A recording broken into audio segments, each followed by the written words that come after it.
দুদকের মামলায় দুবাইয়ে গ্রেফতার হলেন পুলিশের সাবেক আইজিপি বেনজির আহমেদ। কূটনৈতিক চ্যানেলের মাধ্যমে ৩০ দিনের মধ্যে ফেরানোর আশ্বাস।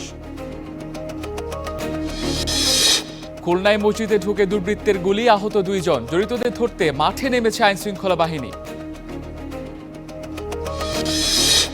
বিএসএফ এর পুশিন চেষ্টা অব্যাহত, বিজিবির বাধায় ব্যর্থ। কুষ্টিয়া সীমান্তের শূন্য রেখায় ৩ দিন ধরে আটকা ১২ জন। তিস্তা সেচ প্রকল্পে অনিয়ম দুর্নীতির অভিযোগ, ভেঙে পড়ছে বাঁধ ও নালা, ব্যাহত হচ্ছে সেচ কার্যক্রম। এই চ্যানেলে নিজে মোটর বসাইয়া আমরা পানি সিম ধান আবাদ করতেছি। উঠি যাচ্ছে এবং ভোলায় নিষেধাজ্ঞা অমান্য করে ডেঞ্জার জোনে চলছে নৌযান, দুর্ঘটনার শঙ্কা, ব্যবস্থা নেওয়ার আশ্বাস প্রশাসনের।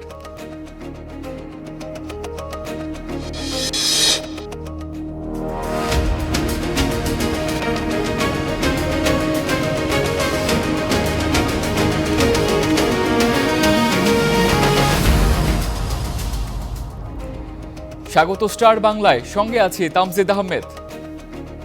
দুর্নীতি দমন কমিশনের দায়ের করা মামলায় দুবাইয়ে গ্রেফতার হয়েছেন পুলিশের সাবেক মহাপরিদর্শক বেনজির আহমেদ।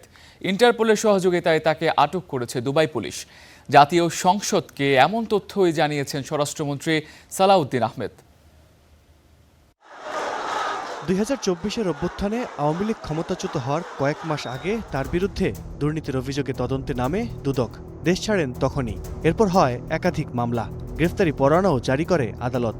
পরে ২০২৫ সালের ১০ ফেব্রুয়ারি আসে ইন্টারপোলের মাধ্যমে রেড নোটিশ জারির আদেশ। অবশেষে ইন্টারপোলের সহায়তায় বেনজির আহমেদকে গ্রেফতার করেছে দুবাই পুলিশ। জাতীয় সংসদকে এ তথ্য জানিয়েছেন স্বরাষ্ট্রমন্ত্রী। গত ১২ জুন ২০২৬ তারিখে সংযুক্ত আরব আমিরাতের স্বরাষ্ট্র মন্ত্রণালয়ের directorate general of federal criminal police, national central bureau NCB, Abu Dhabi হতে প্রেরিত একটি ইমেইলের মাধ্যমে বাংলাদেশ সরকারকে জানানো হয়েছে যে দুর্নীতি মামলায় অভিযুক্ত বেনজির আহমেদকে সংযুক্ত আরব আমিরাত পুলিশ কর্তৃক গ্রেফতার করা হয়েছে। বেনজির আহমেদের বিরুদ্ধে চলমান আইনি প্রক্রিয়ার অংশ হিসেবেই এই পদক্ষেপ।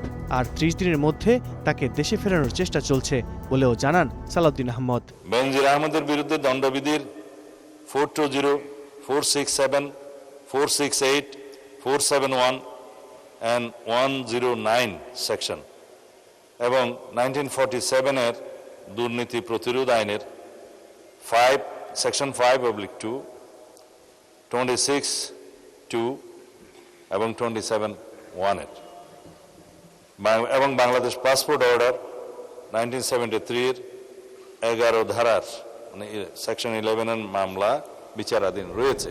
বেনজির আহমেদ ২০২০ সালের ১৫ এপ্রিল থেকে ২০২২ সালের ৩০ সেপ্টেম্বর পর্যন্ত ছিলেন পুলিশ আইজি। এর আগে ডিএমপি কমিশনার ও র্যাবের মহাপরিচালকের দায়িত্ব পালন করেছেন। মানবাধিকার লঙ্ঘনের অভিযোগে ২০২১ সালের ডিসেম্বরে র্যাবের ৭ কর্মকর্তার উপর নিষেধাজ্ঞা দেয় যুক্তরাষ্ট্র। তার মধ্যে ছিল বেনজির আহমেদের নামও। আল কাসির, স্টার নিউজ, ঢাকা। পুলিশের সাবেক আইজিপি বেনজির আহমেদের এলাকা গোপালগঞ্জ, সেখানকার খবর জানতে চাই এখন। সরাসরি যুক্ত হচ্ছেন নুরুল আলম ফয়সাল। ফয়সাল, বেনজির আহমেদকে গ্রেফতারের খবরে স্থানীয়রা কি বলছেন? তিনি তো তার এলাকায় একেবারে বলা যায় বিশাল সাম্রাজ্য গড়েছিলেন, সেগুলোর বিষয় একটু জানাবেন আমাদের।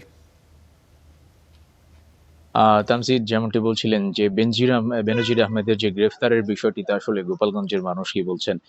আসলে গোপালগঞ্জের মানুষের কথা যদি বলি, সব থেকে স্পেসিফিক ভাবে যদি একটু বলতে চাই, গোপালগঞ্জের সদর উপজেলার শাহাপুর ইউনিয়নে তিনি কিন্তু তিনার বিশাল যে সাম্রাজ্য তিনি গড়ে তুলেছিলেন, যেটির নাম ছিল সাবানা ইকো রিসোর্ট। আসলে প্রায় ৭০০ বিঘা জায়গার উপরে যেই ইকো রিসোর্টটি নির্মাণ করা হয়েছিল, সেই জায়গাগুলো কিন্তু স্থানীয় যে বাসিন্দারা তাদের কাছ থেকে কিন্তু নেওয়া ছিল।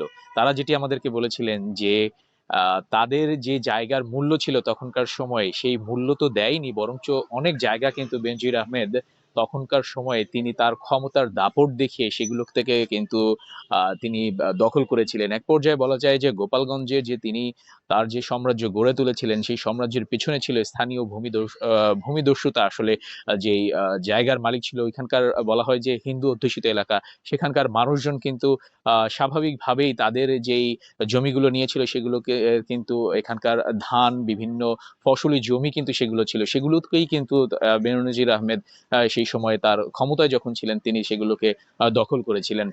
সেখানকার যারা রয়েছেন বাসিন্দারা তারা তাদের গ্রেফতারের বিষয়টি শোনার পরে বলছেন যে এখন যেহেতু বেনজির আহমেদ গ্রেফতার হয়েছেন, তাদের যে সম্পত্তিগুলো ছিল বিশেষ করে এই ইকো রিসোর্ট, ইসাবানি ইকো রিসোর্টে তাদের যে জায়গা জমি গুলো চলে গিয়েছিল সেগুলোকে তারা এখনো চান যে সেগুলো ফেরত পাবেন, আশা রাখেন সেখানকার সাধারণ যারা রয়েছেন ভুক্তভোগী।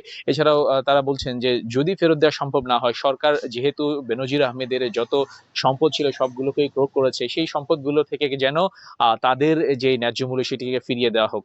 তো এই ছিল আমার কাছে গোপালগঞ্জ থেকে সবশেষ। তামজিদ। ধন্যবাদ নুরুল। আমাদের সহকর্মী নুরুল আলম ফয়সাল জানাচ্ছিলেন বেনজির আহমেদের এলাকা গোপালগঞ্জে কি পরিস্থিতি চলছে সেই খবর। এবার একটু আমরা দুবাইয়ে যে আটক করা হয়েছে বেনজির আহমেদকে, এই তার গ্রেপ্তারের বিষয়ে আমাদের সঙ্গে কথা বলতে গুম কমিশনের সাবেক সদস্য এবং মানবাধিকার কর্মী নূর খান লিটন আমাদের সঙ্গে কথা বলবেন। আপনি আমাকে নিশ্চয়ই শুনতে পাচ্ছেন। আপনি দীর্ঘদিন যাবৎ মানবাধিকারের সাথে যুক্ত ছিলেন, মানবাধিকার কর্মী হিসেবে আপনি কাজ করেছেন এবং আপনি সাবেক যে সদস্য ছিলেন গুম কমিশনের সঙ্গে আপনি নিবিড়ভাবে পর্যবেক্ষণ করেছেন আওয়ামী লীগের সময়ে বিভিন্ন আইনশৃঙ্খলা বাহিনীর কর্মকর্তাদের কার্যক্রম। তো আপনি খুব কাছ থেকে যেহেতু দেখেছেন, আপনি জেনেছেন, একটু আমাদেরকে জানাবেন যে বেনজির আহমেদের যখন তিনি মেট্রোপলিটন পুলিশের যখন প্রধান ছিলেন এবং তিনি আইজিপি যখন ছিলেন তার সময়কালে তিনি কি কি কর্মকাণ্ড করেছেন এই বিষয়ে একটু জানাবেন আমাদের। দেখেন, তিনি কিন্তু 3টি গুরুত্বপূর্ণ পদে ছিলেন। বাংলাদেশ পুলিশের আইজি ছিলেন, ঢাকা মেট্রোপলিটন পুলিশ কমিশনার ছিলেন এবং ডিজি র্যাব ছিলেন। এবং এই 3টি গুরুত্বপূর্ণ পদে থাকাকালীন তিনি মানুষকে উঠিয়ে নিয়ে যে ধরনের নির্যাতন করা হতো এই সমস্ত জায়গায়, এবং শুধু নির্যাতন করেই ক্ষান্ত হতো না, কারো কারো কাছ থেকে বিশাল অঙ্কের টাকা উৎকোচ গ্রহণ করত। এবং তিনি শুধুমাত্র যে গোপালগঞ্জ তা না, তিনি গাজীপুর বা বিভিন্ন অঞ্চলে প্রচুর সম্পত্তি ক্রয় করেছেন, কখনো কখনো জোর করে দখল করেছেন, কখনো কখনো মানুষকে কম মূল্যে তার কাছে বিক্রি করতে বাধ্য করেছেন। শুধু সেইটুক না, কোনো কোনো ক্ষেত্রে যেমন গোপালগঞ্জে যে রিসোর্ট তৈরি করেছেন প্রায় 700 বিঘার বা তার কিছু উপরে, সেখানে কিন্তু র্যাপিড অ্যাকশন ব্যাটালিয়ন র্যাব, তখন তিনি র্যাবের ডিজি, এবং র্যাবের সার্বক্ষণিক ওই জায়গায় সার্বক্ষণিক পাহারায় নিয়োজিত ছিল ওই জমিগুলি নিয়ে, যাতে কেউ প্রশ্ন না তুলতে পারে, কেউ যাতে আবার পুনরায় জমি ফেরত না নিতে পারে। নানান কারণে কিন্তু সে তার বাহিনীকে যেমন ব্যবহার করেছে, জোর করে মানুষের সম্পত্তি দখল করেছে, এবং বিশেষ করে ওই এলাকায় যে হিন্দু সম্প্রদায়ের মানুষ তাদের জমি বলতে গেলে পানির দরে সে দখল করেছে, পানির দরে ক্রয় করেছে জোরপূর্বক। অনেক ব্যবসায়ী আছেন যাদের অভিযোগ ছিল তাদেরকে উঠিয়ে নিয়ে টর্চার করা এবং পরবর্তীতে টাকার বিনিময়ে তাদেরকে মুক্তি দেয়া, এই সমস্ত ঘটনার সাথে সে যুক্ত ছিল। উনি যে সময়কালে এই 3টি পদে অবস্থান করেছেন, সেই সময়কালে আমরা যে ধরনের তথ্য তখন পেয়েছি এবং পরবর্তীতে গুম সংক্রান্ত যে অনুসন্ধান কমিশন, সেই কমিশনে যেটা আমরা পেয়েছি সেটা প্রায় একই রকম তথ্য। সেটা হচ্ছে মানুষকে পুলিশের যখন তিনি এই গুরুত্বপূর্ণ পদে ছিলেন, তার একটা টিম ছিল, তারা তারা ব্যবসায়ী বা কাঙ্ক্ষিত কোনো ব্যক্তিকে উঠিয়ে নিয়ে বা গ্রেপ্তার করে নির্যাতন করে টাকা আদায় করতেন। কখনো কখনো তাদের কাছ থেকে সম্পত্তি অন্য লোকের নামে লিখে নিতেন। এই ধরনের অভিযোগ কিন্তু অহরহ আমরা পেয়েছি। গুম কমিশনে থাকাকালীন তার বিরুদ্ধে তার সময়কালে অনেক গুমের ঘটনা আছে, যেই গুমের ঘটনার সুপ্রিয়র রেসপন্সিবিলিটি তার উপর বর্তায়, সে এই দায় এড়াতে পারে না। তার জ্ঞাতসারে মানুষকে উঠিয়ে নেওয়া হয়েছে, তার জ্ঞাতসারে মানুষের কাছ থেকে টাকা আদায় করা হয়েছে।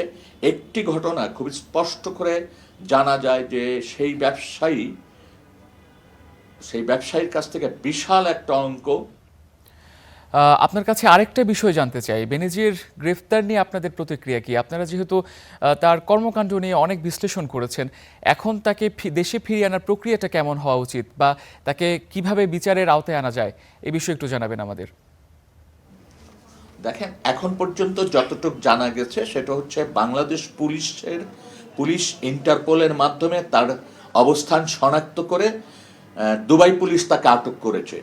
এবং স্বাভাবিকভাবে যদি বাংলাদেশ সরকার দুবাই সরকারের সাথে আলোচনা করে কূটনৈতিকভাবে এবং ইন্টারপোলের সহায়তা যদি নেয়, তাহলে খুব বেশি সময় লাগার কথা না।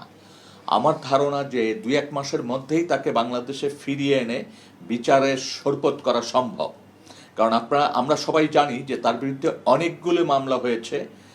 কোনো মামলা আছে তার বিরুদ্ধে দুর্নীতির, কোনো মামলা আছে ক্ষমতার অপব্যবহার এবং নির্যাতন নিপীড়নের।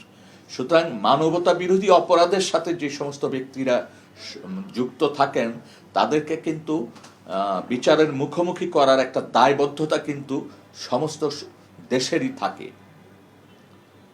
সুতরাং এই ক্ষেত্রে তাকে ফিরিয়ে আনা খুব বেশি যে কঠিন কাজ হবে, এটা আমি মনে করি না।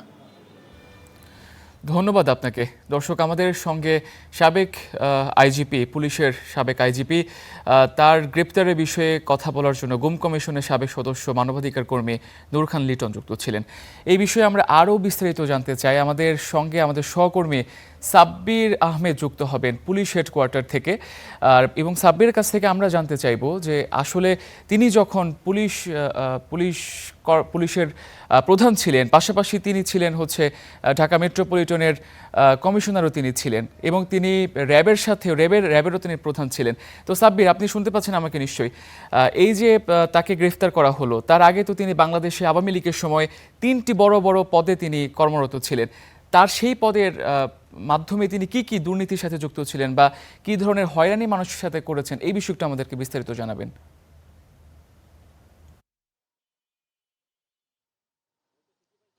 ধন্যবাদ তামজিদ। আপনি জানেন যে 2020 সালের 15 এপ্রিল থেকে 2022 সালের 30 সেপ্টেম্বর এই দীর্ঘ সময় ধরে তিনি বাংলাদেশ পুলিশের আইজিপি হিসেবে নিয়োজিত ছিলেন। এর আগে তিনি ডিএমপি কমিশনার ছিলেন, র্যাবের মহাপরিচালক হিসেবে দায়িত্ব পালন করেছেন, এবং এই পুরো সময়ে তিনি নানাভাবে নানা ধরনের অপরাধের সঙ্গে যুক্ত ছিলেন বলে অভিযোগ উঠেছে। পরবর্তীতে তার বিরুদ্ধে সবশেষ দুর্নীতি দমন কমিশনে অভিযোগ ছিল, এবং সেই অভিযোগের প্রেক্ষিতে মূলত 2025 সালের 20 মার্চ দুদকের উপপরিচালক জয়নুল আবেদিন তার একটি আবেদনের প্রেক্ষিতে মূলত পুলিশ সদর দপ্তরের যে এনসিবি শাখা রয়েছে, সেই এনসিবি শাখা ইন্টারপোলে একটি নোটিশ জারি করে, এবং সেই নোটিশের প্রেক্ষিতে সেই নোটিশে যেটি দাবি করা হয় যে তার বিরুদ্ধে দুর্নীতির যে অভিযোগ রয়েছে সেই অভিযোগটি প্রমাণিত হয়েছে, এবং এই অভিযোগ প্রমাণের জন্য তাকে সরাসরি তাকে জিজ্ঞাসাবাদ করা প্রয়োজন, আর এ লক্ষ্যেই যেন ইন্টারপোল সহযোগিতা করে। তার অংশ হিসেবেই মূলত পরবর্তীতে পুলিশ সদর দপ্তরের যে এনসিবি শাখা রয়েছে তারা ইন্টারপোলের মাধ্যমে যোগাযোগ শুরু করে, এবং যোগাযোগের প্রেক্ষিতে মূলত গত 12ই জুন অর্থাৎ শুক্রবার আনুষ্ঠানিকভাবে ইউএই কর্তৃপক্ষ তাদেরকে আনুষ্ঠানিক বার্তার মাধ্যমে জানায় যে তাকে গ্রেপ্তার করা হয়েছে, এবং গ্রেপ্তারের যে নিয়ম সেই নিয়ম অনুযায়ী আগামী 30 দিনের মধ্যে মূলত আসলে তাকে এই বাংলাদেশে ফিরিয়ে আনার চেষ্টা করা হবে। এবং আপনি জানেন যে কিছুক্ষণ আগে স্বরাষ্ট্রমন্ত্রী সংসদে এই ব্যাপারে নিশ্চিত করেছেন যে তাকে গ্রেপ্তার করা হয়েছে, এবং সেই নিয়ম মেনে যেই কূটনৈতিক চ্যানেল রয়েছে সেই কূটনৈতিক প্রক্রিয়া মেনে তথ্য উপাত্ত বিশ্লেষণ শেষে এবং যেই প্রয়োজনীয় কাগজপত্র প্রয়োজন সেই কাগজপত্রগুলো জমা দিয়ে পরবর্তীতে তাকে আসলে মূলত পুনরায় এই বাংলাদেশে ফিরিয়ে আনা হবে, এবং আগামী 30 দিনের মধ্যেই তারা এই কার্যক্রমটি শেষ করতে চান। এবং পুলিশের পক্ষ থেকে, পুলিশ সদর দপ্তরের পক্ষ থেকে যেটি জানানো হয়েছে যে আনুষ্ঠানিক যে প্রক্রিয়া সেই প্রক্রিয়া তারা ইতিমধ্যে শুরু করেছে। তো এই ছিল আমার কাছে এই মুহূর্তে পুলিশের সাবেক আইজিপি বেনজির আহমেদ যে গ্রেপ্তার, সেই গ্রেপ্তারের ব্যাপারে সবশেষ। ধন্যবাদ সাব্বির। আমাদের সহকর্মী সাব্বির আহমেদ পুলিশ হেডকোয়ার্টারের সামনে থেকে যুক্ত হয়েছিলেন, এবং সাবেক আইজিপির গ্রেপ্তারের বিষয়ে তিনি আমাদেরকে বিভিন্ন তথ্য জানাচ্ছিলেন। এদিকে স্বরাষ্ট্র মন্ত্রণালয়ের মাধ্যমে দুবাইয়ে গ্রেফতার সাবেক আইজিপি বেনজির আহমেদকে দ্রুত সময়ের মধ্যে দেশে ফিরিয়ে আনা হবে বলে জানিয়েছেন দুদকের উপপরিচালক আক্তারুল ইসলাম। বলেন, বেনজির আহমেদের বিরুদ্ধে দুদকের 6টি মামলা রয়েছে। মামলার মধ্যে একটি মামলায় চার্জশিট দেওয়া হয়েছে দুদকের পক্ষ থেকে এবং এটা ট্রায়াল চলছে। আমরা দুদকের পক্ষ থেকে স্বরাষ্ট্র মন্ত্রণালয়ের মাধ্যমে ইন্টারপোলে আবেদন করেছিলাম দুইটা মামলার প্রেক্ষিতে। মামলা দুটি, একটা পাসপোর্ট জালিয়াতির মামলা আর একটি জ্ঞাত আয় বহির্ভূত সম্পদ অর্জনের মামলা। বাংলাদেশ সরকার শীঘ্রই তারে নিয়ে আসবেন। খুলনায় মসজিদে ঢুকে গুলির ঘটনা ঘটেছে। এতে আহত হয়েছেন মসজিদ কমিটির সেক্রেটারি সহ 2 জন। কী কারণে এবং কারা এই গুলি ছুড়েছেন তা জানতে মাঠে নেমেছে পুলিশ। খুলনা মহানগরীর দৌলতপুর এলাকা রক্তাক্ত পশ্চিম কাশীপুর বিদ্যুৎ কেন্দ্র জামে মসজিদ। ফজর নামাজের পর মসজিদে গুলি চালায় দুর্বৃত্তরা। মাথায় গুলি লেগে গুরুতর আহত মসজিদ কমিটির সেক্রেটারি লোকমান হাকিম। আহত হয়েছেন পাশে থাকা আরেক মুসল্লি আলম মণ্ডলও। গোলাগুলি হয়েছে, 2 জন গুলিবিদ্ধ হয়েছে। একজন ঢাকায় চিকিৎসার জন্য গেছে আর একজন খুলনা মেডিকেলে আছে। 100% আতঙ্কিত। তার কারণে এরকম ঘটনা আমার জীবনে 56 বছর বয়সে আমি কোনদিন শুনিনি, দেখিওনি। অত্যন্ত দুঃখজনক। ঘটনার পর হাসপাতালে নেওয়া হয় 2 জনকেই। আশঙ্কাজনক হওয়ায় লোকমান হাকিমকে পাঠানো হয়েছে ঢাকায়। অন্যদিকে খুলনা মেডিকেল কলেজ হাসপাতালে ভর্তি করা হয়েছে আলম মণ্ডলকে। হামলায় জড়িতদের শনাক্ত করতে কাজ করছে পুলিশ। কয়েকটি টিম এ বিষয়ে কাজ করছে। তথ্য উপাত্ত সংগ্রহ পাশাপাশি আমরা ডিজিটাল এভিডেন্স কিছু সংগ্রহ করেছি, কিছু সিসিটিভি ফুটেজ আমরা সংগ্রহ করেছি। সেগুলো নিয়ে কাজ চলমান আছে। আমরা শনাক্ত করার চেষ্টা চলছে। আমরা বিশ্বাস করি যে অতি দ্রুত এই ঘটনার সাথে যারা জড়িত তাদেরকে গ্রেপ্তার করে ঘটনার মূল রহস্য উদ্ঘাটন করতে সক্ষম হবে। এ ঘটনায় থমথমে পুরো এলাকা। নিরাপত্তা বাড়ানো হয়েছে বিদ্যুৎ কেন্দ্রে। Desk report, star news. দেশের বিভিন্ন সীমান্ত দিয়ে পুশিনের চেষ্টা অব্যাহত রেখেছে বিএসএফ। তবে সেসব চেষ্টা রুখে দিয়েছে বিজিবি। তাদের সাথে পাহারায় যোগ দিয়েছেন স্থানীয়রা। এদিকে কুষ্টিয়ার প্রাগপুর সীমান্ত দিয়ে পুশিনের চেষ্টা করা 12 জন আজও আটকে আছেন শূন্যরেখায়। কুষ্টিয়ার দৌলতপুরে প্রাগপুর সীমান্ত 3 দিন ধরে শূন্যরেখায় আটকে আছেন নারী ও শিশুসহ 12 জন। বিজিবির বাধায় পুশিন চেষ্টা ব্যর্থ হলেও তাদের ফেরত নিচ্ছে না বিএসএফ। ফলে পাট খেতে মানবেতর জীবন কাটছে তাদের। পাশের জেলা চুয়াডাঙ্গার দর্শনা সীমান্ত দিয়ে রোববার ভোরে 11 জনকে পুশিনের চেষ্টা করেছে বিএসএফ। তবে বিজিবির বাধায় সেই চেষ্টাও ব্যর্থ হয়েছে। খবর পেয়ে বিজিবির সাথে প্রতিরোধে যোগ দিয়েছে গ্রামবাসী। যে কোনো পরিস্থিতিতে সীমান্ত রক্ষায় তৎপর স্থানীয়রা। আগে যে তৎপরতা ছিল এখন তার থেকে অনেক গুণ বাড়িয়েছে। এখন কিন্তু ওদের আপনার 24 ঘন্টা ডিউটি হচ্ছে। তাদের সাথে আমরা জনগণও আছি এবং তাদের সাহস বাড়ানোর জন্য আমাদের এলাকাবাসীও প্রতিদিন রাত্রেই থাকে তাদের সাথে। সর্বদা আছি, সকাল বিকাল সন্ধ্যা রাত্রি। ওরা মতন দেখছে, আমরা আমারও মতন দেখছি। ভারত থেকে অবৈধ লোক যেন বাংলাদেশে প্রবেশ না করতে পারে। পুশিন চেষ্টায় ব্যর্থ হয়ে ওই 11 জনকে সরিয়ে নিয়েছে বিএসএফ। বাড়তি টহল অব্যাহত রাখার কথা জানিয়েছে বিজিবি। সীমান্তের জনবল বৃদ্ধি করে, গোয়েন্দা নজরদারি বৃদ্ধি করে টহল তৎপরতা 24 ঘন্টা অব্যাহত রেখেছি। জনগণকে সাথে নিয়ে আমরা যেগুলা বিএসএফের গেট আছে এবং যেগুলা ভার্নারেবল পয়েন্ট, অর্থাৎ যেখান দিয়ে অনুপ্রবেশ হওয়ার সম্ভাবনা রয়েছে, ওইসব পয়েন্টে আমরা একেবারে স্ট্যাটিকভাবে ডিউটি করতেছি। এদিকে কুড়িগ্রামের রৌমারী সীমান্তেও একই চিত্র। উপজেলার বংশীরচর সীমান্ত দিয়ে 9 জনকে পুশিনের চেষ্টা করেছে বিএসএফ। এই ঘটনাকে কেন্দ্র করে উত্তেজনা ছড়িয়েছে সীমান্ত এলাকায়। বিজিবির সাথে পাহারায় যোগ দিয়েছেন স্থানীয়রাও। Mithila Anjum, star news. দর্শক, এবার একটু সীমান্তের এই মুহূর্তের পরিস্থিতি জানতে চাই। চুয়াডাঙ্গা থেকে জহির রায়হান সোহাগ আর জয়পুরহাটে আছেন আমাদের সহকর্মী আবদুল্লাহ আল মামুন। শুরুতেই যাচ্ছি জয়পুরহাটে। মামুন, সবশেষ যেটা আমরা জানতে পেরেছি যে পুশিনের লক্ষ্যে শূন্যরেখায় আনা ব্যক্তিকে নির্যাতন করেছে বিএসএফ, এমন অভিযোগ উঠেছে। এর সত্যতা কতটুকু একটু জানাবেন? আপনাকে ধন্যবাদ। আমি এখানে এসেই যেটি স্থানীয়দের কাছ থেকে জানতে পেরেছি এবং বিজিবির কাছ থেকে জানতে পেরেছি, জয়পুরহাটের পাঁচবিবি উপজেলার হাটখোলা সীমান্তের 279 সাব পিলার 27-এর জায়গাটি যেটি, সেখানে কিন্তু আজ সকাল 10টার দিকে ভারতের এক বৃদ্ধ নাগরিক বাংলাদেশে প্রবেশ করে। এর পরপরই বাংলাদেশের নাগরিকদের সাথে কথা বলার সময় বাংলাদেশের নাগরিকরা কিন্তু ভারতীয় নাগরিক বুঝতে পেরে তারা কিন্তু বিজিবিকে সংবাদ দেয়। বিজিবিকে সংবাদ দেওয়ার পরপরই বিজিবি সেখানে গিয়ে কিন্তু সেই যে ভারতীয় নাগরিক তাকে কিন্তু ভারতে পার করে দেওয়া হয়। এখন কিন্তু সেই অবস্থানে শূন্য রেখার মাঝখানে কিন্তু এই বৃদ্ধটি রয়েছে। এপাশে বিজিবি রয়েছে, ওপাশে রয়েছে বিএসএফ। এই যে মাঝখানে বৃদ্ধটি এবং তাকে আমি সরাসরি দেখেছি সেই বৃদ্ধটিকে কিন্তু তারা নির্যাতন করছে, তাদের লাঠি দিয়ে মারছে। এই বিষয়গুলো কিন্তু বাংলাদেশের নাগরিকরা দেখে কিন্তু অনেকটাই কিন্তু হতভম্ব হয়েছে এবং সেই সাথে অনেকেই আমরা দেখেছি এই পাঁচবিবির যে হাটখোলা সীমান্তের যারা মানুষজন রয়েছেন তারা অনেক মানুষ এখানে এসেছেন এবং এই সীমান্ত পাহারা দিচ্ছেন তারা বিজিবির সাথে।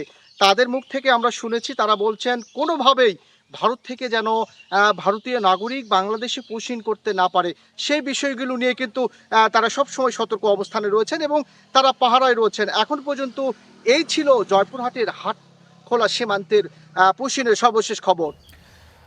এক প্রকারের মানবতা বিরোধী কার্যক্রম চলছে। মামুন, ধন্যবাদ আপনাকে। এবার একটু যাচ্ছি চুয়াডাঙ্গায়, সেখানে জহির আছেন। জহির, দিনভর তো আপনি সীমান্তে আছেন, সেখানকার পরিস্থিতি জানাবেন, পুশিনের চেষ্টা চলছে কিনা?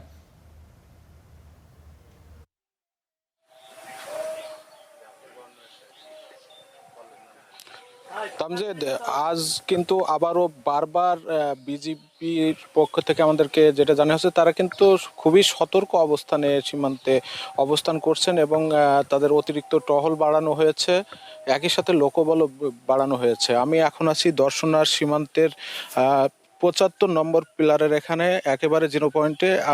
আমার পিছনে দেখতে পাচ্ছেন নিরাপত্তা বেষ্টনী আছে, এর সামনেই আছে ৭৭ নম্বর পিলার শূন্য রেখার ওদিক দিয়ে আজ ভোরে ১১ জনকে পুলিশ নেওয়ার চেষ্টা করে বিএসএফ, ভারতীয় সীমান্ত রক্ষী বাহিনী। তা এর ভিতর ৩ জন নারী ছিল এবং ৮ জন পুরুষ ছিল বলে আমাদেরকে বিজিবির পক্ষ থেকে বলা হয়েছে। তারপর পরেই কিন্তু সেই ভোরেই তাদেরকে বিজিবি সীমান্ত রেখার ওপারে অর্থাৎ ভারতের পাঠিয়ে দিয়েছেন এবং তাদের কঠোর অবস্থানের সাথে যোগ দিয়েছে এই সীমান্তবর্তী এলাকার যারা বাসিন্দা আছেন তারাও যোগ দিয়েছে। কোনোভাবেই যেন পুশিন এবং অবৈধ অনুপ্রবেশ না ঘটে সেদিকে বিজিবি খুবই তৎপর রয়েছে এবং চুয়াডাঙ্গা ৬ বিজিবির যিনি পরিচালক তিনি আমাদেরকে জানিয়েছেন কোনোভাবেই চুয়াডাঙ্গা ৬ বিজিবির অধীনে যে ১১৩ কিলোমিটার সীমান্ত আছে সেখানে যেন কোনোভাবেই পুশিন না ঘটে সেদিকে কিন্তু বিজিবি সব সময় খুবই সতর্ক অবস্থানে রয়েছে। তামজিদ, ধন্যবাদ আপনাকে জহির। আমাদের সহকর্মীরা চুয়াডাঙ্গা এবং জয়পুরহাট থেকে যুক্ত হয়েছিলেন এবং সেখানকার সার্বিক পরিস্থিতি জানাচ্ছিলেন, পুশিনের চেষ্টার কথা তারা জানাচ্ছিলেন। এই পর্যায়ে নিচ্ছি ছোট্ট একটি বিরতি। দেখছেন স্টার বাংলা।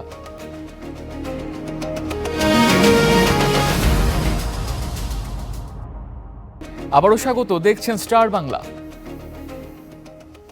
বাজেটে জিডিপির ১% স্বাস্থ্য খাতে বরাদ্দ রাখা হয়েছে বলে জানিয়েছেন স্বাস্থ্যমন্ত্রী সরদার মোহাম্মদ সাখাওয়াত হোসেন। দুপুরে নারায়ণগঞ্জ থেকে দেশের 10টি জেলা হাসপাতালে 10 শয্যার আইসিইউ উদ্বোধনী অনুষ্ঠানে তিনি এই তথ্য জানান। স্বাস্থ্যমন্ত্রী বলেন, স্বাস্থ্য খাতকে জনগণের দোরগোড়ায় পৌঁছাতে কাজ করছে সরকার, প্রস্তুত আছে ডেঙ্গুর সাথে যুদ্ধ করতে। পর্যাপ্ত পরিমাণে হামের ভ্যাকসিন সংগ্রহ করা হয়েছে বলেও জানান মন্ত্রী। তিনি বলেন, সারা দেশে আরও 20টি হাসপাতাল নির্মাণ করা হবে। এর মধ্যে 1500 ওয়ার্ডের 2টি হাসপাতাল হবে বিশেষায়িত, যেখানে সেবা পাবেন কেবল নারীরা।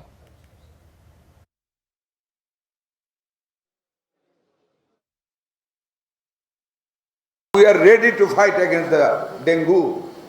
আর সেই ডেঙ্গুকে ফাইট করতে হলে শুধু স্যালাইন দিয়ে হবে না, সারা বাংলাদেশে 2টা স্পেশালাইজড হাসপাতাল হবে শুধু মেয়েদের জন্য। 1500 বেড করে একটা হাসপাতাল হবে। 4টা জিনিস থাকবে, কিডনি অ্যানালাইসিস ডায়ালিসিস থাকবে, মেয়েদের ব্রেস্ট অ্যান্ড ইউটেরাস ক্যান্সারের ইউনিট থাকবে, পঙ্গুত্বের ইউনিট থাকবে, ডেলিভারি থাকবে, জেনারেল হসপিটাল থাকবে। রূপগঞ্জে মহাসড়কের পাশে ময়লা অপসারণ করে বৃক্ষরোপণ করলেন স্থানীয় সরকার প্রতিমন্ত্রী মীর শাহে আলম। সকালে গোলাকান্দাইল গোলচত্বর এলাকায় মহাসড়কের পাশের ময়লা অপসারণ কার্যক্রম পরিদর্শন করেন তিনি। পরে সেখানে বৃক্ষরোপণ করেন স্থানীয় সরকার প্রতিমন্ত্রী মীর শাহে আলম। ভবিষ্যতে যাতে আর মহাসড়কের পাশে ময়লা ফেলা না হয় সে বিষয়ে ব্যবস্থা নেওয়ার আশ্বাস দেন তিনি।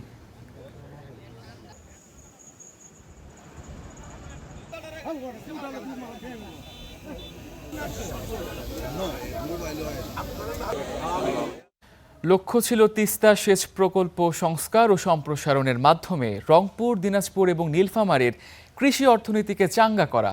অথচ ৩৫ বছর আগের সমীক্ষাকে পুঁজি করে পানি উন্নয়ন বোর্ডের ১,৪৫২ কোটি টাকার এই প্রকল্প এখন যেন অনিয়ম আর দুর্নীতির মহোৎসব।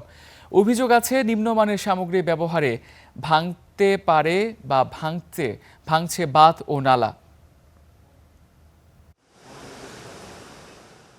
উত্তরের জীবনরেখা তিস্তা, কখনো দুকুল ছাপিয়ে প্লাবিত বিস্তীর্ণ অঞ্চল, কখনো আবার পানির জন্য হাহাকার। উজান ভাটির এমন অসম পানি প্রবাহের শিকার রংপুর, দিনাজপুর সহ উত্তরবঙ্গের লাখ লাখ মানুষ।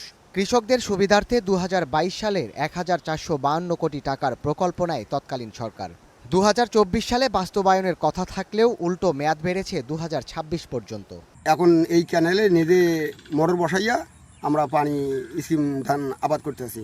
সিমেন্ট উঠি যাচ্ছে, তলে নিচে বালু, কোনো রড নাই অথবা পাথর নাই, খালি বালু আর সাদাকের সিমেন্ট দিয়া সত্যি দিয়ে চলে গেছে। ক্যানেলে আসা থাকলে তো আমাদের এই এলাকার লোকজন সবাই দেখা গেল যে সমস্যা হলে। এই প্রকল্প ঘিরে এখন অনিয়ম, দুর্নীতির অভিযোগ। দরপত্র অনুযায়ী দূর থেকে মাটি আনার নিয়ম থাকলেও খালের তলদেশ ও পাশের আবাদি জমির মাটি কেটেই চলছে খাল আর নালার বাঁধ সংস্কার। এতে পানির সামান্য চাপেই ভাঙছে বাঁধ ও নালা। নিজেদের অর্থ খরচ করে সেচ দিতে হচ্ছে চাষিদের। অ্যাকুয়ার থেকে ভেকু দিয়ে মানে ওই যে বাঁধের মাটি দিয়ে বাঁধকে বাঁধানো, এইটা কিন্তু সম্পূর্ণ অনিয়ম, এটা শিডিউলের বাইরে। খালি বালু দিয়েছে, ঢালি দিয়েছে, বালু দিয়েছে, ঢালি দিয়েছে, শেষ। এই পানি আমাদের দেখা যায়, ওই পানি ওই ক্যানেলে আছে, ভর্তি আর উঠবে না। এমন ভাবে মেরামত করে গেল, নালা মেরামতও হয় নাই, নালা ভাঙ্গি টাঙ্গি সবকিছু গুড়া মারা হ্যাঁ আছে। পানি যে ছাড়বে তার আগে আগে ওটা ভাঙ্গি চুরি শেষ হয়ে গেছে, তাতে কোনো লাভ হয়নি, আমাদের বরং আরো ক্ষতি হয়েছে। এই নিয়ে আমরা কথা বলছি, দেখি আমাদের মানে হুমকি অনেক দেশে। আর অন্যদিকে নিম্নমানের সামগ্রীর কারণে নির্মাণের কয়েক মাসেই ধসে পড়ছে সিসি ঢালাই। পার রক্ষায় জিও ব্যাগের পরিবর্তে ফেলা হয়েছে চটের বস্তা। এসবের প্রতিবাদ করায় পানি উন্নয়ন বোর্ডের কর্মকর্তা ও ঠিকাদারের লোকজনের হামলার শিকার হচ্ছেন স্থানীয়রা। এদিকে সেচ খালে পানি সরবরাহের সুবিধার্থে তিস্তা ব্যারেজের ভাটির প্রবাহ আটকে দেয়ায় ব্রহ্মপুত্রের মোহনা পর্যন্ত ৯০ কিলোমিটার পরিণত হয়েছে মরুভূমিতে। পানি সংকটে যখন নদী মরছে তখন সেচ প্রকল্প সমুন্নত করার জন্য অর্থ ব্যয়টা এটা অপরিণামদর্শী প্রকল্প ছাড়া আর কিছু হতে পারে না। নদীকে মেরে দিয়ে যে প্রকল্প গ্রহণ করা হচ্ছে, তার যে আওতা বৃদ্ধি করা হচ্ছে, এটি আমরা মনে করি পরিবেশ বান্ধব কর্মসূচি নয়। অনিয়মের পাহাড় সম অভিযোগের বিপরীতে পুরনো ও দায়সারা বক্তব্য পানি উন্নয়ন বোর্ডের কর্মকর্তাদের। যে স্ল্যাবগুলি ভেঙে গেছে এটা আমরা দেখেছি, এটা কাজ করার পরে ঠিকাদারের যেগুলো ভেঙে গেছে সেগুলি আমরা ঠিকাদারের এখনো পারফরমেন্স গ্যারান্টি আছে, ডিফেক্ট লাইবিলিটি পার হয় না, ওইগুলি আমরা ঠিকাদারের কাছ থেকে ঠিক করে নেব। সবসময় মনিটরিং আছে। আমরা ঠিকাদারকে এ পর্যন্ত কোনো বিল প্রদান করিনি, মানে আমি যোগদানের পরবর্তীতে কোনো বিল প্রদান করিনি। আমাদের নজরে যদি কোথাও পড়ে আমরা অবশ্যই সেটা ঠিক করে নেই। প্রায় ১,৫০০ কোটি টাকার এই প্রকল্প ঠিকঠাক বাস্তবায়িত না হলে হুমকির মুখে পড়বে উত্তরাঞ্চলের কৃষি। এক্ষেত্রে যথাযথ পদক্ষেপ নিতে সরকারের প্রতি তাগিদ তিস্তা অববাহিকার মানুষের। Desk report, star news. রোগীর মৃত্যুর জেরে চিকিৎসকদের উপর হামলার প্রতিবাদ সহ কয়েকটি দাবিতে কর্মবিরতি পালন করছেন রংপুর মেডিকেলের ইন্টার্নরা। এই বিষয়ে জানাতে যুক্ত হচ্ছেন সহকর্মী মাহমুদ রাফিন। ইন্টার্ন চিকিৎসকদের যে কর্মবিরতি চলছে এই বিষয়ে একটু বিস্তারিত জানাবেন। হাসপাতালে চিকিৎসার সেবা কি এখন চলমান আছে নাকি সেখানে সেবা ব্যাহত হচ্ছে?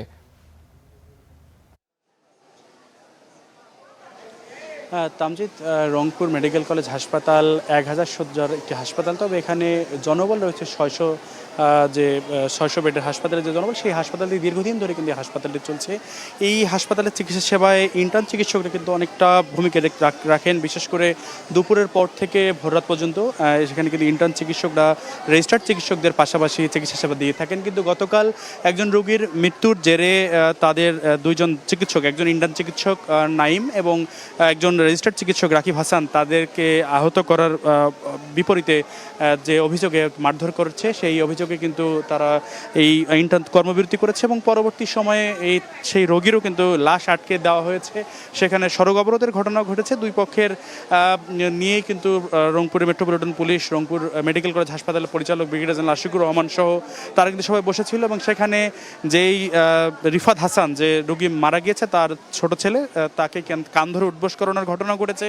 এক পর্যায়ে তার লাশ ছেড়ে দেওয়া হয়েছে এবং তাকে দাফন করা হয়েছে। পরবর্তীতে আজ সকাল থেকে রংপুর মেডিকেল কলেজ হাসপাতালে ইন্টার্ন চিকিৎসকরা তারা কর্মবিরতি করেছে। তারা যে দাবিটি করছে যে চিকিৎসকদের যে সুরক্ষা আইন, সেই আইন বাস্তবায়ন সহ কিন্তু যে চিকিৎসকদের নিরাপদ কর্মপরিবেশের দাবি দীর্ঘদিন থেকে রয়েছে। এছাড়াও রংপুর মেডিকেল কলেজ হাসপাতালের ভিতরে পুলিশ ফাঁড়ি স্থাপন এবং সিসি ক্যামেরা স্থাপন সহ বেশ কয়েকটি দাবিতে ইন্টার্ন চিকিৎসকরা তারা এই কর্মবিরতি পালন করছেন। তবে রংপুর মেডিকেল কলেজের যে পরিচালক ব্রিগেডিয়ার জেনারেল আশিকুর রহমান, তিনি জানিয়েছেন যে ইন্টার্ন চিকিৎসকদের সাথেও বসা হবে। একই সাথে গত পরশুদিন যারা এই ইন্টার্ন চিকিৎসকদের মারধর করা হয়েছে তাদের সাথে আবারও বসে সিদ্ধান্ত নেওয়া হবে এবং একই সাথে রংপুর মেডিকেল কলেজ প্রশাসন 3 সদস্যটি তদন্ত কমিটি গঠন করেছে এই রোগী ডাক্তারকে মারধর এবং এই যে আজকে যে ইন্টার্ন চিকিৎসকের কর্মবিরতি সার্বিক বিষয়। তামজিদ, ধন্যবাদ রাফিন। দর্শক, রংপুর মেডিকেলের ইন্টার্নদের কর্মবিরতির প্রসঙ্গে আমাদের বিস্তারিত জানাচ্ছিলেন সহকর্মী মাহমুদ রাফিন। ভোলায় নিষেধাজ্ঞা অমান্য করে ডেঞ্জার জোনে চলছে নৌযান। দুর্ঘটনা এড়াতে মেঘনা তেঁতুলিয়া নদীর 190 কিলোমিটার এলাকায় 7 মাস এই নিষেধাজ্ঞা দিয়েছে প্রশাসন, তবে তা মানছে না কেউ। নিষেধাজ্ঞা না মেনে এভাবেই ঝুঁকি নিয়ে উত্তাল নদী পার হচ্ছেন দ্বীপ জেলা ভোলার কয়েক লাখ মানুষ। জেলা থেকে বিভিন্ন গন্তব্যে যাতায়াতের একমাত্র ভরসা নৌপথ। বর্ষায় ঝুঁকির মাত্রা বেড়ে যায় কয়েক গুণ। ফিটনেসবিহীন ছোট ছোট ট্রলার আর স্পিডবোটে মেঘনা তেঁতুলিয়া নদী পাড়ি দিচ্ছেন যাত্রীরা। এসব নৌযানের বেশিরভাগেরই নেই অনুমোদন, নেই লাইফ জ্যাকেট, লাইফ বয়া, ফায়ার ব্যাকেট ও অগ্নি নির্বাপন যন্ত্র। যারা যাত্রী আসতেছে তাদের জীবনের অনেকটা ঝুঁকি নিয়ে তারা এদিকে পারাপার হইতেছে। আলেকজান্ডার যাইতে বা নোয়াখালী যাইতে একটা সার্ভিস দরকার, তো ছোট ট্রলার দিয়ে আমরা যাই, কিন্তু ওটা দিয়ে যাইতে অনেক রিস্ক। মানুষ জিম্মি, কারণ যাইতে হবে, মানুষের তো আর অন্য কোনো পথ আছে, ইলিশা দিয়ে মানুষ আইসা তো আর ঘুরে তো অন্য পথে যাবে না। লস নাই করার কি আছে, ট্রলারে উঠতে হইব না। তুফান হয়েছে হঠাৎ, ইয়ে হয়েছে, কলিজা বুকুর কলিজা ভিডিও বাই না অনকা যাইতে হইব, আল্লাহ বাঁচাই না মানে। তবে অবৈধ নৌযান বন্ধে আইনি ব্যবস্থা নেওয়ার আশ্বাস দিয়েছেন বিআইডব্লিউটি এর কর্মকর্তা। আর উপজেলা প্রশাসনের নজর অভ্যন্তরীণ রুটে চলাচলের জন্য সুরক্ষা সামগ্রীর দিকে। এখানে সি ট্রাক কিংবা বড় লঞ্চ এগুলো চলবে, কিন্তু ছোট ট্রলার, ছোট স্টিল বডি, তারপর কাঠের নৌকা, এগুলো চলার কোনো সুযোগ নেই, আমরা এগুলো অ্যালাউ করি না। একটু সতর্ক থাকলেই কিন্তু আপনার এই দুর্ঘটনাগুলো এড়ানো সম্ভব। পাশাপাশি যদি লাইফ জ্যাকেট থাকে কিংবা আধুনিক যে জিপিএস ট্র্যাকার যদি রাখা যায়, যে সে কোথায় আছে অটোমেটিক ট্র্যাকার দিয়ে খোঁজ পাওয়া যাবে। খুব ব্যয়বহুল না, হয়তো 1000-2000 টাকা লাগতে পারে, এগুলোর ব্যবস্থা করা যেতে পারে। শুধু আশ্বাস নয়, বাস্তবে অবৈধ নৌযান চলাচল বন্ধ করে এসব রুটে সরকারি সি ট্রাক বা নিরাপদ নৌযান দেওয়ার দাবি জানিয়েছেন সাধারণ যাত্রীরা। Desk report, star news. পাবনার আতাইকুলায় শিক্ষার্থীকে শ্লীলতাহানির অভিযোগ উঠেছে। প্রতিবাদে অভিযুক্তের ব্যবসা প্রতিষ্ঠানে হামলা, ভাঙচুর ও অগ্নিসংযোগ করেছেন স্থানীয়রা। পুলিশ জানায়, গেল বৃহস্পতিবার দুপুরে ভুক্তভোগী শিক্ষার্থী স্কুল থেকে বাড়ি ফিরছিলেন। পথে এক ব্যবসায়ীর বিরুদ্ধে শ্লীলতাহানির অভিযোগ ওঠে। পরদিন থানায় মামলা করে পরিবার। ঘটনা জানাজানি হলে দুপুরে সহপাঠী সহ স্থানীয়রা অভিযুক্তকে গ্রেপ্তারের দাবিতে মানববন্ধন করেন। পরে অভিযুক্তের দোকানে হামলা, ভাঙচুর, অগ্নিসংযোগ করেন তারা।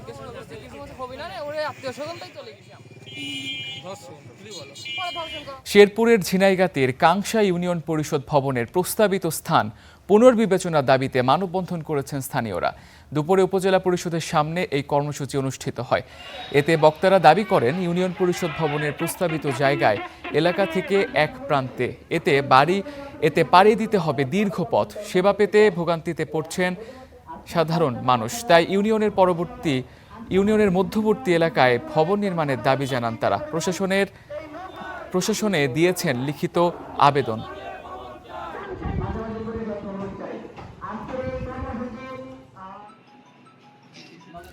দেখছেন স্টার বাংলা, ফিরছি একটু পর।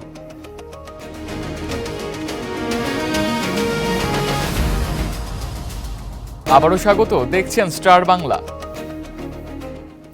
শহর থেকে গ্রাম, পাড়া কিংবা মহল্লা, সবখানেই বিশ্বকাপ উন্মাদনা।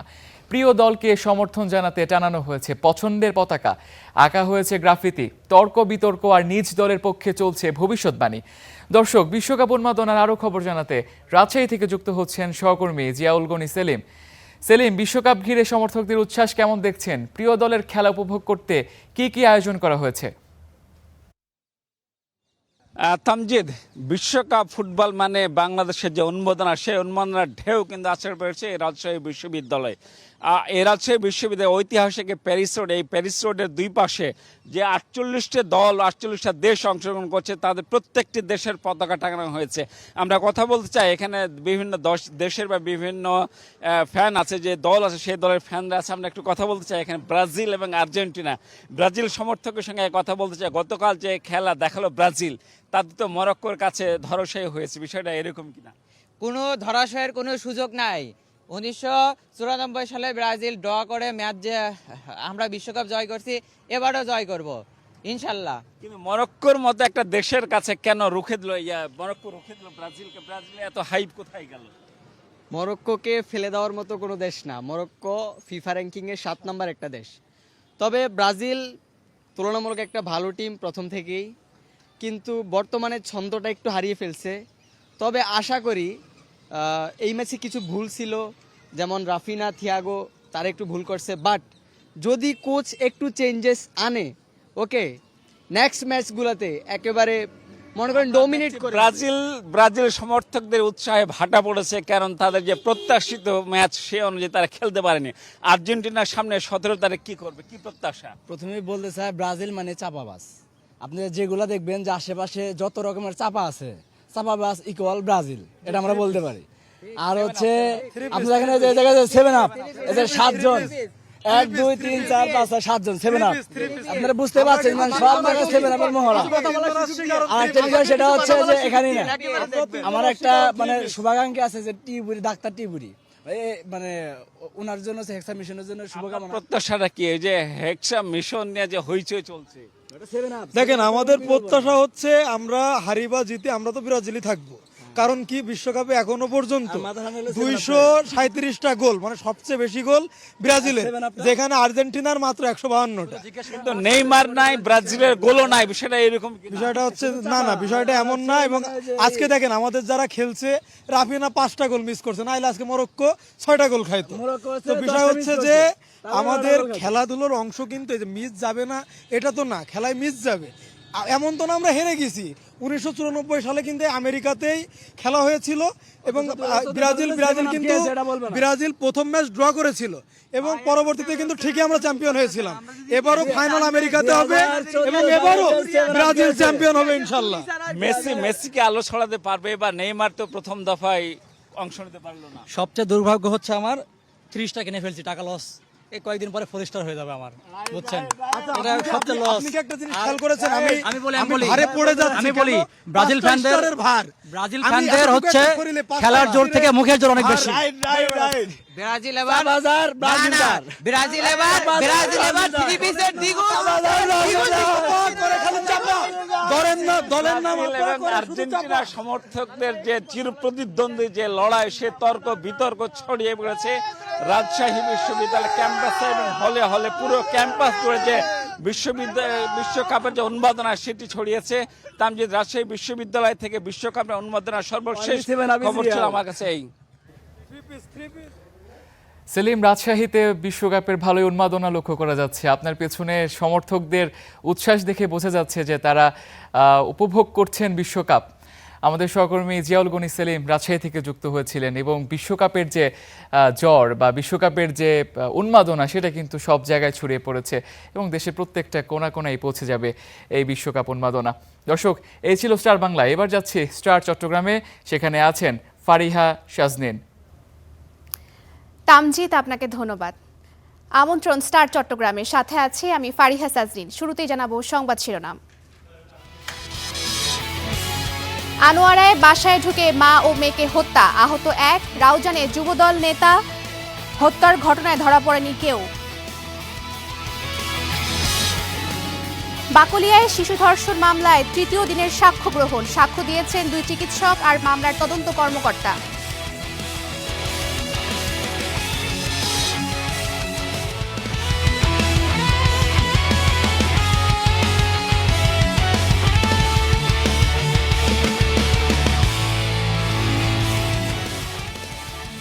দেখছিলেন সংবাদ শিরোনাম, এবার বিস্তারিত।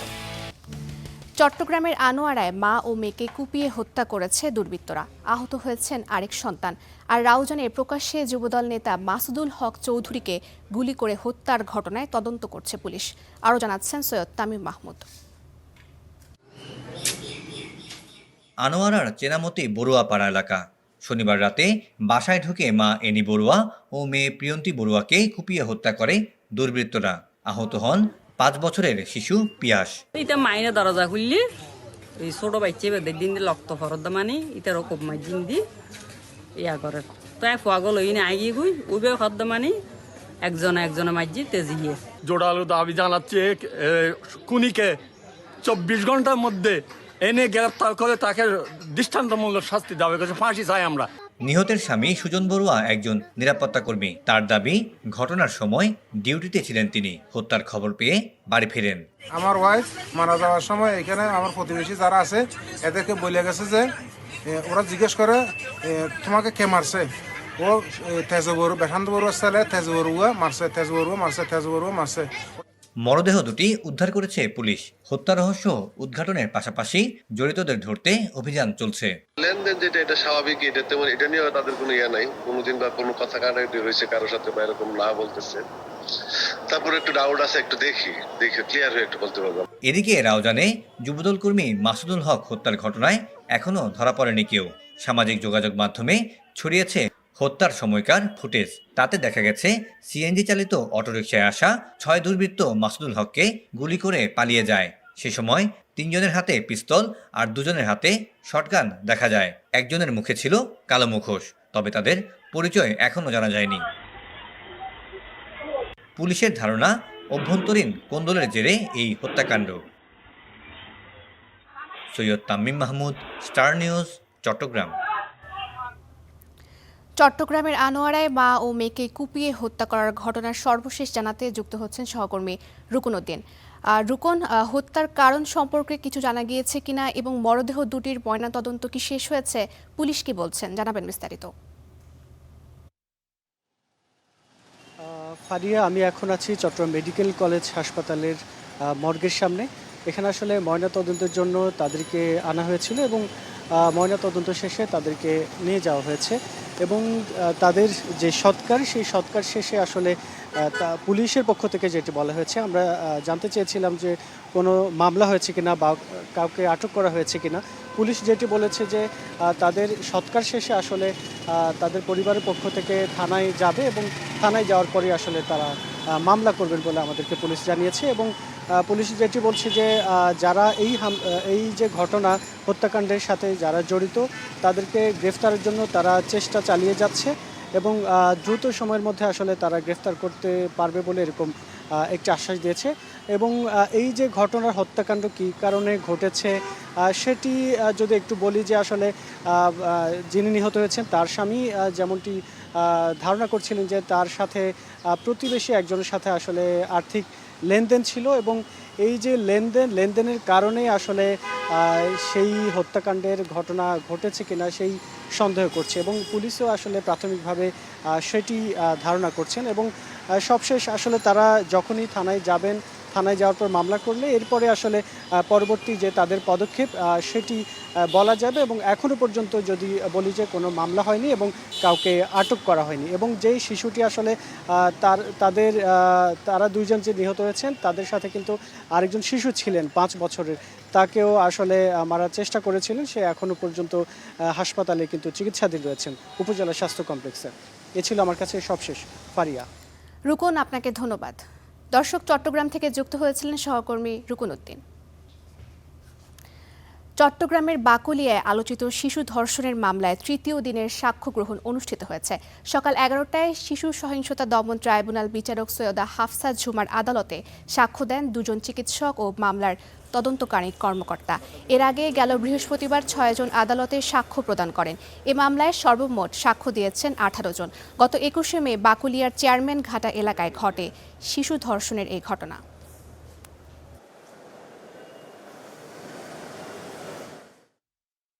অত্র মামলায় দুজন ডাক্তার এবং অত্র মামলার তদন্তকারী কর্মকর্তা আজকে সাক্ষ্য প্রদান করেছেন। মামলাটি ইতিমধ্যে আমাদের রাষ্ট্রপক্ষের সমস্ত সাক্ষী আমরা সমাপ্ত করেছি। এখন আসামি পক্ষ আত্মপক্ষ সমর্থনের সুযোগ দিয়ে সাফাই সাক্ষী দিবেন কিনা আগামীকাল ওই বিষয়ে তারিখ ধার্য থাকবে। আদালতে সদিচ্ছা আছে বিদায় এই মামলাটা এগাচ্ছে। অদ্যবিধি পর্যন্ত আজকে আমরা প্রায় 15 জন পর্যন্ত সাক্ষী হয়ে গেল। সর্বশেষ সাক্ষী হচ্ছে যে ওই ডাক্তারকে আসতেছে। ডাক্তার আসার পরে হয়তো আমরা জিনিসটা ক্লিয়ার হয়ে যাব। কক্সবাজারের টেকনাফে অভিযান চালিয়ে অস্ত্র মাদক জব্দ করেছে কোস্টগার্ড। দুপুরে ব্রিফিংয়ে কোস্টগার্ড জানায়, গোপন তথ্যের ভিত্তিতে শনিবার রাতে জাদিমুড়া লবণ মাঠ এলাকায় অভিযান চালানো হয়।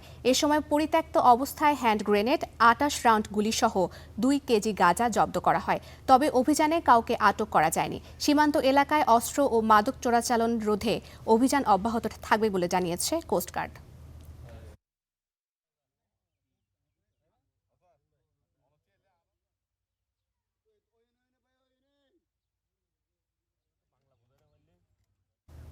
শেয়ার বাজারে গতিশীলতা বৃদ্ধিতে দেশে দ্রুত কমোডিটি এক্সচেঞ্জ প্রতিষ্ঠার দাবি জানিয়েছে চট্টগ্রাম স্টক এক্সচেঞ্জ সিএসই। দুপুরে সিএসই কার্যালয়ে এক সংবাদ সম্মেলনে চট্টগ্রাম স্টক এক্সচেঞ্জের কমোডিটি সেগমেন্টকে 5 বছরের জন্য কর অবকাশ দেয়া, পুঁজিবাজারে তালিকাভুক্ত ও অতালিকাভুক্ত কোম্পানির কর হারের ব্যবধান 10% রাখার দাবি জানানো হয়। সেই সাথে নতুন তালিকাভুক্ত কোম্পানির আয় 3 বছর করমুক্ত রাখাসহ আরও কয়েকটি দাবিও জানানো হয়। এ সময় দেশে বড় স্থাপনা নির্মাণ ও দীর্ঘস্থায়ী বিনিয়োগে ব্যাংক খাতের বদলে পুঁজিবাজার থেকে অর্থ সংগ্রহের পরামর্শও দেন চট্টগ্রাম স্টক এক্সচেঞ্জের কর্মকর্তারা।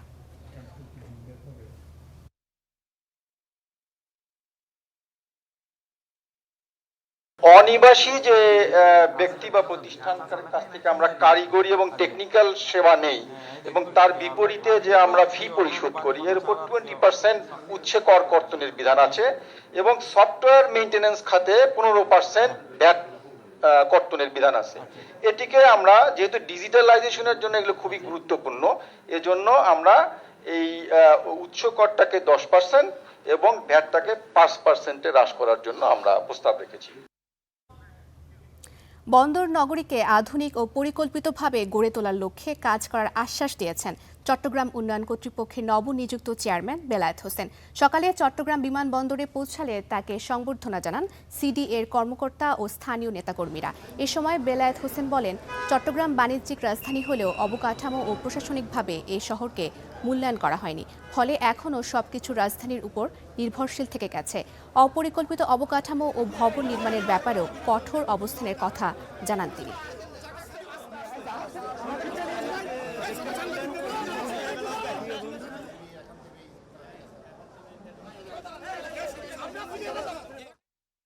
চট্টগ্রাম উন্নয়ন কর্তৃপক্ষের প্রতি চট্টগ্রাম মানুষের যে একটা খারাপ ধারণা সৃষ্টি হয়েছে, সেখান থেকে আমি আশা করব উন্নয়ন কর্তৃপক্ষ এই সেবাদান প্রতিষ্ঠানকে জনগণের গড়গড়ায় পৌঁছানোর জন্য তারা যাতে সেবা পেতে কোনো কষ্ট না হয়। রাঙামাটিতে বিক্ষোভ মিছিল ও সমাবেশ করেছে ছাত্রদল। দুপুরে সরকারি কলেজ শাখা ছাত্রদলের উদ্যোগে বিক্ষোভ মিছিল বের হয়। এ সময় বক্তারা অভিযোগ করেন, ছাত্র শিবির গুম ও অপহরণের মতো স্পর্শকাতর বিষয় নিয়ে বিভ্রান্তিকর তথ্য ছড়াচ্ছে, চেষ্টা করছে অস্থিরতা তৈরির। দায়ীদের বিরুদ্ধে দ্রুত আইনগত ব্যবস্থা গ্রহণের দাবি জানান ছাত্রদলের নেতারা।